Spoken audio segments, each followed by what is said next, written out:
Hi, grade 6. Welcome to virtual novel study. We're going to start a new novel today. We're going to start reading the novel that's called Old Yeller. Now, normally in novel study class, what I would do quite often is I will read the book out loud to you. So even though we're learning from home right now, I'm going to do the same thing. So I will be reading chapter 1 out loud to you today. I'm going to show you, I have a few pictures, and I might make some comments as we go along. But if you don't have your Old Yeller novel, pause the video right now, go and grab it, and then open up to chapter 1. All right, so before we even begin reading, just a couple of notes about Old Yeller. It is set, or the setting is in Texas in the 1800s, and I just have a couple pictures so we can kind of get a little bit of an idea of what that was like. So maybe you have learned before about people who in the past around that time in the United States, they traveled in covered wagons and they found new places to settle basically, and to settle just means that they took some land and they built a house on it and they built a farm and they started living there. Okay, so the characters in our story settled in Texas in the sort of mid 1800s and set up a farm there, and most of our book is going to take place on that farm. All right, so I'll jump back to the original picture because we're going to hear about a couple characters in a minute. So let's start with chapter 1. We called him Old Yeller.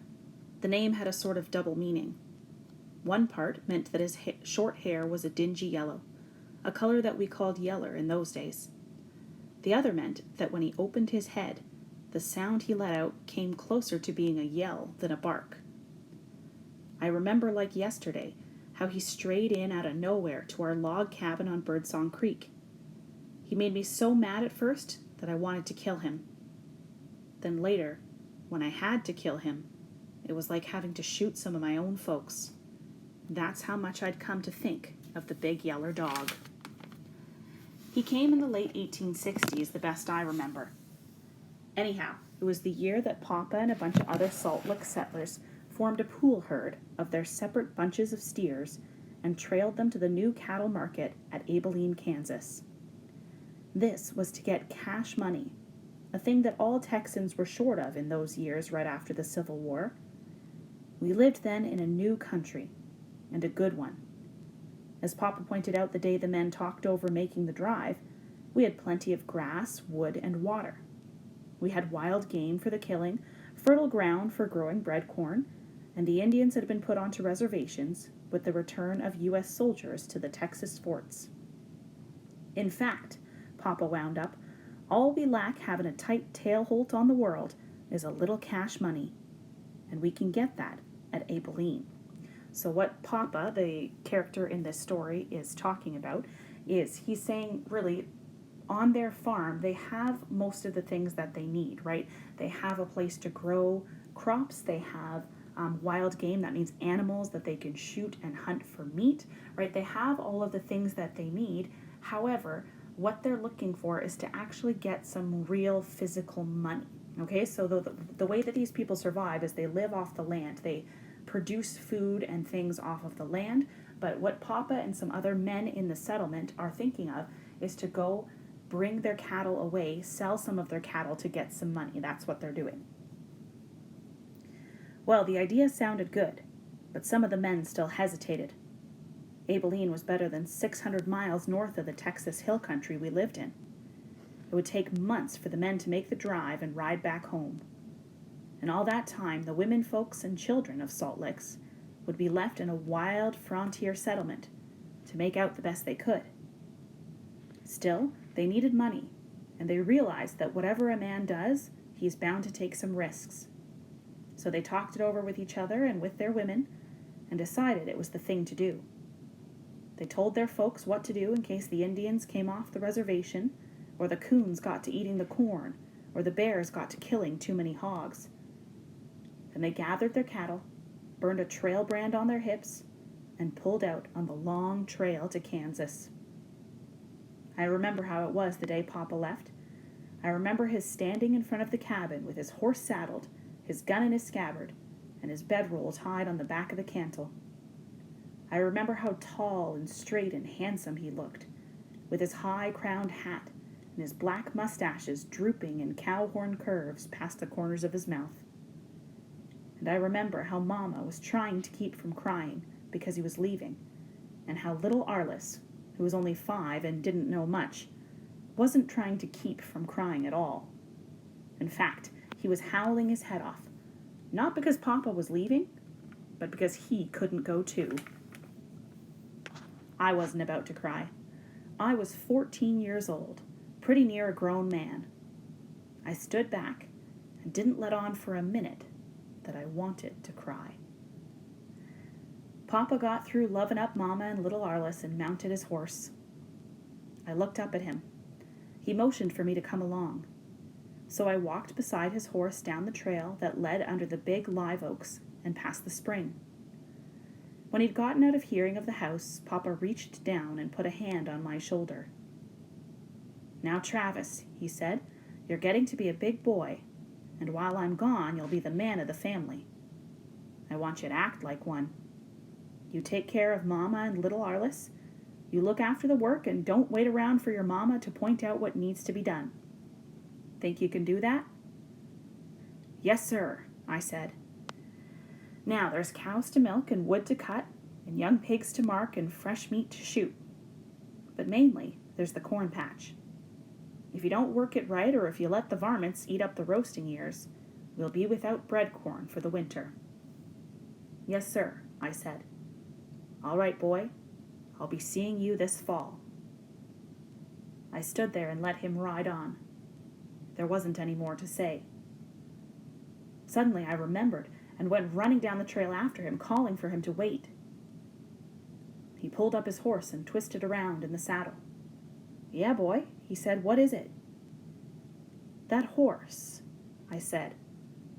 "What horse?" he said, like he'd never heard me mention it before. "You mean you're wanting a horse?" "Now, Papa," I complained, "you know I've been aching all over for a horse to ride.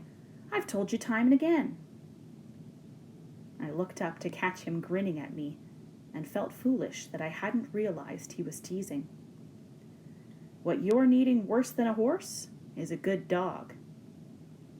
"Yes, sir," I said, "but a horse is what I'm wanting the worst." "All right," he said, "you act a man's part while I'm gone, and I'll see that you get a man's horse to ride when I sell the cattle. I think we can shake on that deal." He reached out his hand, and we shook. It was the first time I'd ever shaken hands like a man. It made me feel big and solemn and important in a way I'd never felt before. I knew then that I could handle whatever needed to be done while Papa was gone. I turned and started back up the trail toward the cabin. I guessed maybe Papa was right. I guessed I could use a dog. All the other settlers had dogs. They were big, fierce cur dogs that the settlers used for catching hogs and driving cattle and fighting coons out of the cornfields. They kept them as watchdogs against the depredations of loafer wolves, bears, panthers, and raiding Indians. There was no question about it. For the sort of country we lived in, a good dog around the place was sometimes worth more than 2 or 3 men. I knew this as well as anybody, because the summer before, I'd had a good dog. His name was Bell. He was nearly as old as I was. We'd had him ever since I could remember. He'd protected me from rattlesnakes and bad hogs while I was little. He'd hunted with me when I was bigger. Once he'd dragged me out of Birdsong Creek when I was about to drown, and another time he'd given warning in time to keep some raiding Comanches from stealing and eating our mule Jumper. Then he'd had to go act a fool and get himself killed. It was while Papa and I were cutting wild hay in a little patch of prairie back of the house. A big diamond-back rattler struck at Papa. Papa chopped his head off with one quick lick of his scythe. The head dropped to the ground 3 or 4 feet away from the writhing body. It lay there, with the ugly mouth opening and shutting, still trying to bite something. As smart as Bell was, you'd have thought he'd had better sense than to go up and nuzzle that rattler's head. But he didn't, and a second later he was falling back, howling and slinging his own head till his ears popped. But it was too late then. That snake mouth had snapped shut on his nose, driving the fangs in so deep that it was a full minute before he could sling the bloody head loose. He died that night, and I cried for a week. Papa tried to make me feel better by promising to get me another dog right away, but I wouldn't have it. It made me mad just to think about some other dogs trying to take Belle's place. And I still felt the same about it. All I wanted now was a horse. The trail I followed led along the bank of Birdsong Creek through some bee myrtle bushes. The bushes were blooming white and smelled sweet. In the top of one, a mockingbird was singing. That made me recollect how Birdsong Creek had got its name. Mama had named it when she and Papa came to settle. Mama had told me about it. She said she named it the first day she and Papa got there, with Mama driving the ox cart loaded with our house plunder, and with Papa driving the cows and horses. They'd meant to build closer to the other settlers over on Salt Branch, but they'd camped there at the spring, and the bee myrtle had been blooming white that day, and seemed like in every bush there was a mockingbird, singing his fool head off. It was all so pretty and smelled so good, and the singing birds made such fine music that Mama wouldn't go on. "We'll build right here," she'd told Papa. And that's what they'd done. Built themselves a home right here on Birdsong Creek, and fought off the Indians, and cleared a corn patch, and raised me and little Arliss, and lost a little sister who died of a fever. Now it was my home too, and while Papa was gone, it was up to me to look after it. I came to our spring that gushed clear, cold water out of a split in a rock ledge. The water poured into a pothole about the size of a wagon bed. In the pothole, up to his ears in the water, stood little Arliss, right in our drinking water.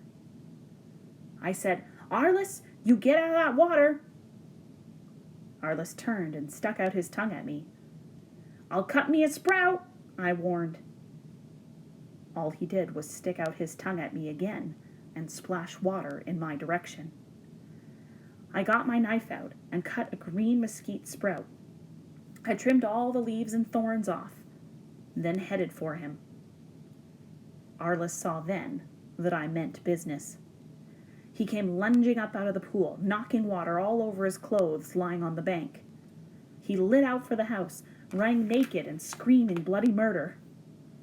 To listen to him, you'd have thought the Comanches were lifting his scalp. Mama heard him and came rushing out of the cabin. She saw Arliss running naked. She saw me following after him with a mesquite sprout in one hand and his clothes in another. She called out to me.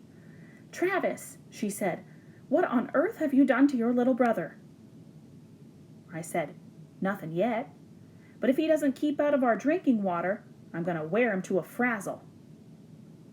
That's what Papa always told little Arliss when he caught him in the pool. I figured if I had to take Papa's place, I might as well talk like him. Mama stared at me for a minute. I thought she was fixing to argue that I was getting too big for my britches. Lots of times she'd tell me that. But this time she didn't. She just smiled suddenly and grabbed our little Arliss by one ear and held on. He went to hollering and jumping up and down and trying to pull away, but she held on till I got there with his clothes. She put them on him and told him, "Look here, young squirrel. You better listen to your big brother Travis if you want to keep out of trouble." Then she made him go sit still a while in the dog run. The dog run was an open, roofed-over space between the two rooms of our log cabin. It was a good place to eat watermelons in the hot summer, or to sleep when the night breezes weren't strong enough to push through the cracks between the cabin logs. Sometimes we hung up fresh-killed meat there to cool out. Little Arliss sat in the dog run and sulked while I packed water from the spring. I packed the water in a bucket that Papa had made out of the hide of a cow's leg.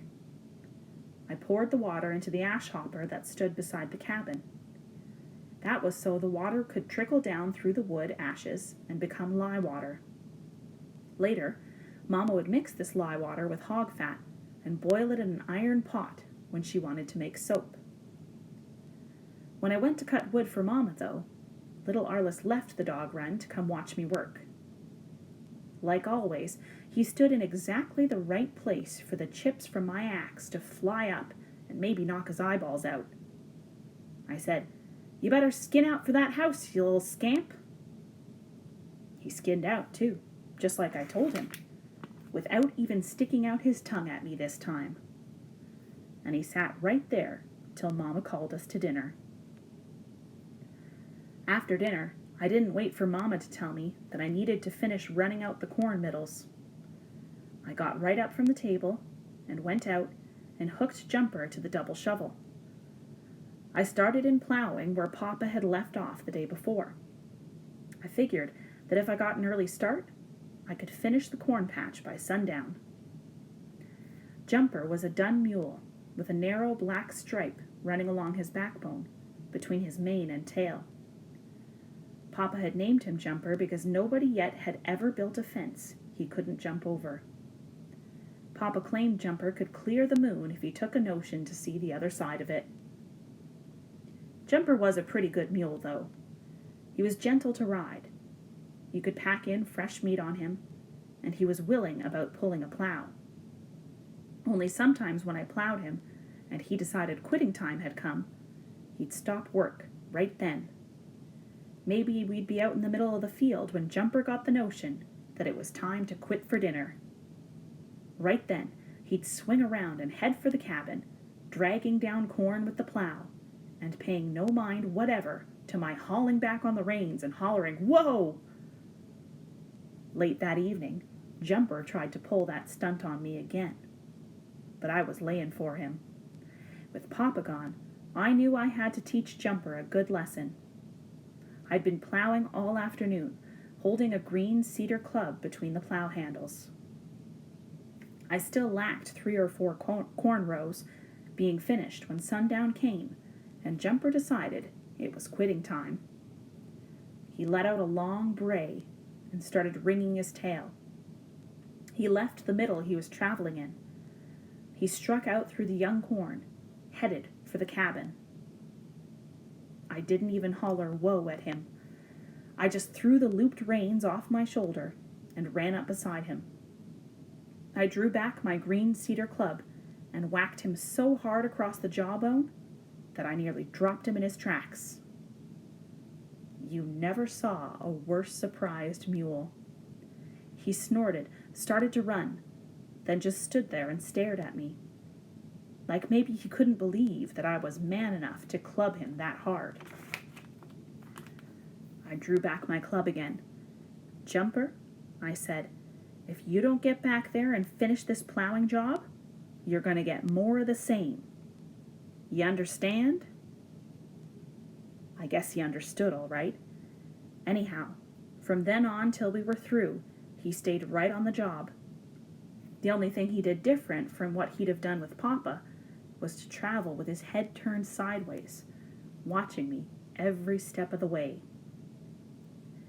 When I finally got to the house, I found that Mama had done the milking, and she and little Arliss were waiting supper on me, just like we generally waited for Papa when he came in late. I crawled into bed with little Arliss that night, feeling pretty satisfied with myself. Our bed was a corn shuck mattress laid over a couple of squared-up cowhides that had been laced together. The cowhides stood about 2 feet off the dirt floor, stretched tight inside a pole frame Papa had built in one corner of the room. I lay there and listened to the corn shucks squeak when I breathed, and to the owls hooting in the timber along Birdsong Creek. I guessed I'd made a good start.